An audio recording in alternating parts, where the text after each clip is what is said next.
বিয়ের অনুষ্ঠান আর মাত্র কিছুদিন পরই দীপ্র চাচ্ছিল খামারটা বিয়ের অনুষ্ঠানের আগেই হয়ে যাক, তবে সেটা সম্ভব হচ্ছে না। সব মিলিয়েও বিরক্ত। অরণ্যকে ডেকে পাঠিয়েছিল, অরণ্যটাও আসছে না। ও কল করল।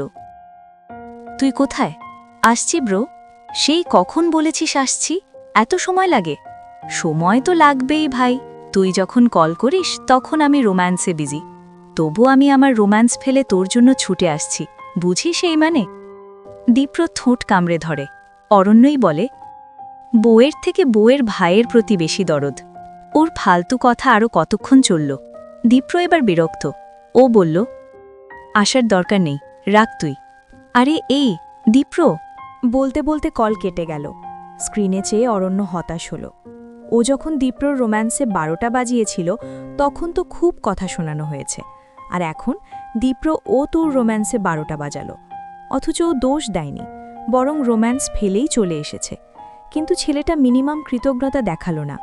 একেই হয়তো বলে নিজের বেলায় আটিসাটি, পরের বেলায় দাঁত কপাটি। অরণ্য ভেবেছিল এসে রাগ দেখাবে, কিন্তু তার হল না। দীপ্র নিজেই রাগ দেখালো অভিমান। শেষমেশ অরণ্য বলল, সরি ভাই, এমন করছিস কেন? তুই বুঝছিস না অরণ্য, এটা খুব জরুরি। বুঝেছি তো, কিন্তু এই সময় কিভাবে কি হবে বল? সেটা জানি না, তুই করে দিবি। অরণ্য বিছানায় পা তুলে বসে, তারপর বলে, ইতিহাসে তুই একমাত্র বর যে বাসর রাতে বউকে গরুর খামার উপহার দেবে। ওর কথায় মুচকি হাসি দীপ্র। ও বলে, আমি দীপ্র দেওয়ান, নতুন ইতিহাস তৈরি না করতে পারলে কেমন স্বামী হলাম বল? ঠিক আছে বস, আমি দেখছি আপনার জন্য কি করতে পারি। কুহুর দরজায় ঠকঠক করতে কুহু বলল, কে? আমি। দীপ্রর কণ্ঠ পেয়ে ঘুরে চাইল কুহু। ওড়না টেনে নিয়ে বলল, কিছু বলবেন? বলবো, তবে ঘরে আসতে বলবি না? ও হ্যাঁ, আসেন, অনুমতি কেন নিতে হবে? দীপ্র ঘরে প্রবেশ করে বলল, তোকে দেখি না ঠিকঠাক, কিছু হয়েছে?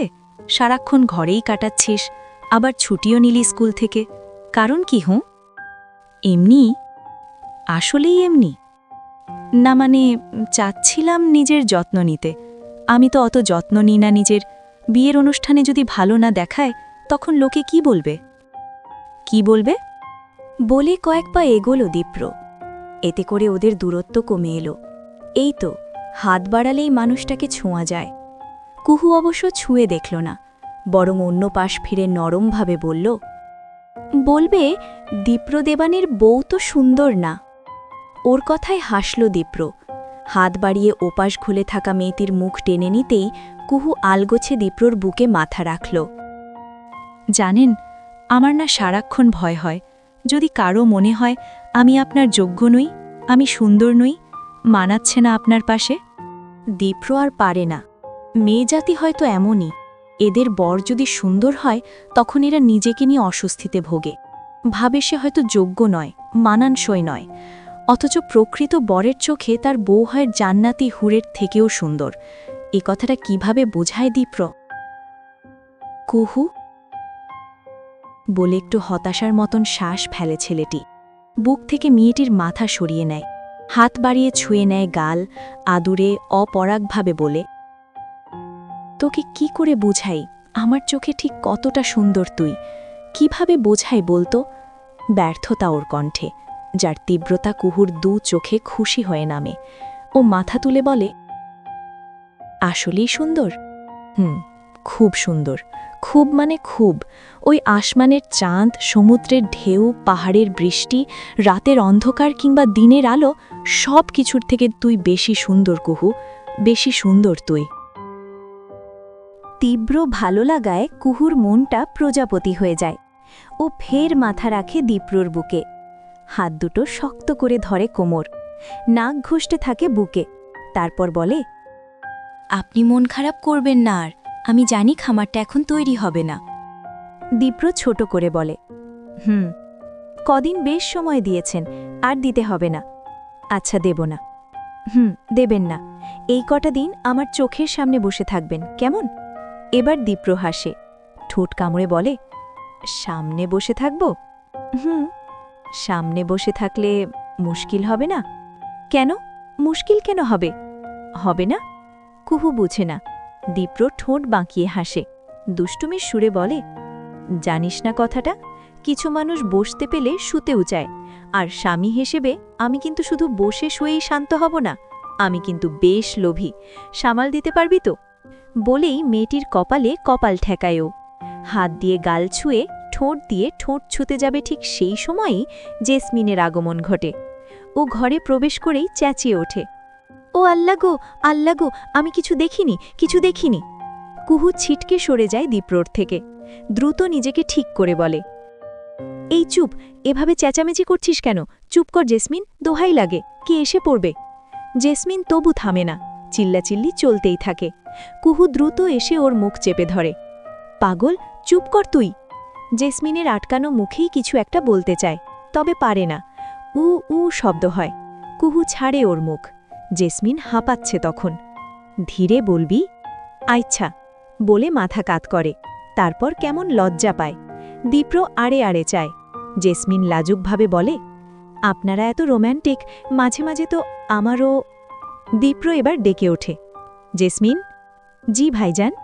চুপচাপ নিজের কাজে যা, এক তো অন্যায় করেছিস, আবার হাসছিস। অন্যায়? জেসমিন বোঝে না। দীপ্র গম্ভীরভাবে বলে, তো কেউ যখন তার বউয়ের সাথে রোম্যান্স করে তখন ঘরে ঢুকে পড়া অন্যায় না? অনুমতি নিয়ে ঘরে আসতে হয়, জানিস না? না মানে ভাইজান, আমি তো আগে অনুমতি নিইনি। এখন থেকে নিবি। আচ্ছা ভাইজান। বলে ঘর ছাড়ে জেসমিন। কুহু বলে, অনুমতির বিষয়ে আবার বলতে গেলেন কেন? তো বলবো না? তোর বর আছে, আর বরের যখন মন চাইবে সে রোম্যান্স করতে চলে আসবে। যার তার আগমনে সে বেশ বিরক্ত হয়, বুঝেছিস? কুহু মাথা কাত করে, ঠোঁট বাঁকিয়ে হাসে। দীপ্র দম ফেলে, বলে, এখনকারটা তোলা রইল, পরে এসে শোধ দেব, এখন যেতে হবে। কোথায় যাচ্ছেন? যাচ্ছি একটা কাজে, শহরের দিকে। আপনার কাজ কি শেষ হয় না? বললাম না কাছে বসে থাকবেন। কুহুর চোখে মুখে অভিমান। দীপ্র হাত বাড়িয়ে ওর মাথা ছুঁয়ে দেয়, বলে, দ্রুত ফিরে আসব, কথা দিলাম তোকে। দীপ্র ঘর ছাড়ে। কুহু দরজার কাছে এসে দাঁড়ায়, মানুষটার যাওয়া দেখে। ওর উপস্থিতি টের পায় দীপ্র। পেছন ঘুরে দেখার লোভ সামাল দিতে পারে না, যেতে যেতে ফিরে যায়। কুহু হাত নাড়িয়ে বলে, ফেলার পথে আইসক্রিম আর সাথে ঝাল দিয়ে পেয়ারা মাখা আনিয়েন। বড় মায়ের দোয়া দরুদ পরে ফু দেওয়াটা কাজে লেগেছে বোধহয়। আজকাল যেন কি হয়ে গেছে, এত বেশি খেতে ইচ্ছে করছে। মুচকি হাসি দীপ্র, বলে, ঠিক আছে, আনব। আপনি নিজের খেয়াল রাখবেন ম্যাডাম।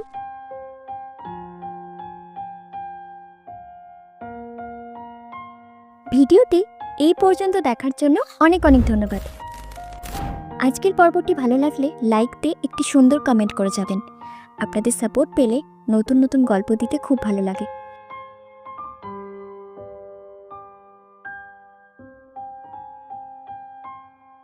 ধন্যবাদ সবাইকে। ভালো থাকবেন, সুস্থ থাকবেন।